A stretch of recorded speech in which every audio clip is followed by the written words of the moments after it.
This presentation will discuss how backward design was used to create a Stage 3 music unit which links to the students' concurrent study of the planets in science and technology. The unit was designed using backward mapping, as described by Grant Wiggins and Jay McTeague. The first step is to identify the desired results, or what is it that the student should know, understand, and be able to do at the end of the unit. The second step is to ask what evidence can demonstrate that students know, understand, and are able to do what we want them to learn. This does not simply mean a summative assessment, but can include assessments such as observation, student reflection, discussion, and peer review. The final step is to determine what prior knowledge, skills, learning activities, teaching strategies, and resources are the most appropriate to get students to learn what we want them to learn.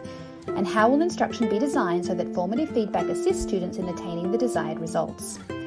Students will engage in an authentic assessment task using listen, compose, perform, as described by Roy et al., to engage in student-led improvisation, experimentation, and graphic notation. Students will explore how variation in dynamics, expression, and tempo can capture an intended mood and use formative feedback via discussion, reflection, and peer review to collaboratively refine their product and develop deep and lasting understandings about how to create and communicate their musical intentions. Students will be working on two music outcomes: MUS 3.2 improvises, experiments, selects, combines, and orders sound using musical concepts, and MUS 3.3 notates and discusses own work and the work of others. Assessment, as discussed by Kavanja, is included throughout the unit to provide formative feedback so that students meet the desired learning goals. The teacher uses observation throughout the unit, both as diagnostic and formative assessment. As some students have more experience with music outside of school, the teacher's observations from the start to the end of the unit will illustrate student growth, ensuring students with less musical experience receive the feedback needed to meet the learning goals, and that students with more musical experience are extended if they have mastered the learning objectives.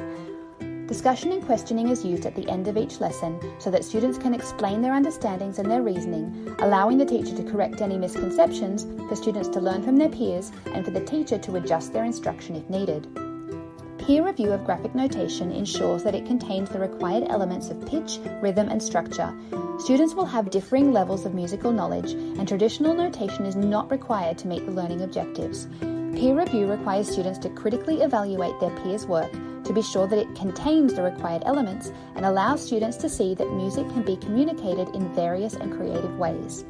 A digital recording and self-reflection is used as a summative task, with students recording their composition to match their graphic notation and writing a reflection of how they experimented and improvised, their intentions, effort, achievement, and improvement throughout the unit. Created using Powtoon.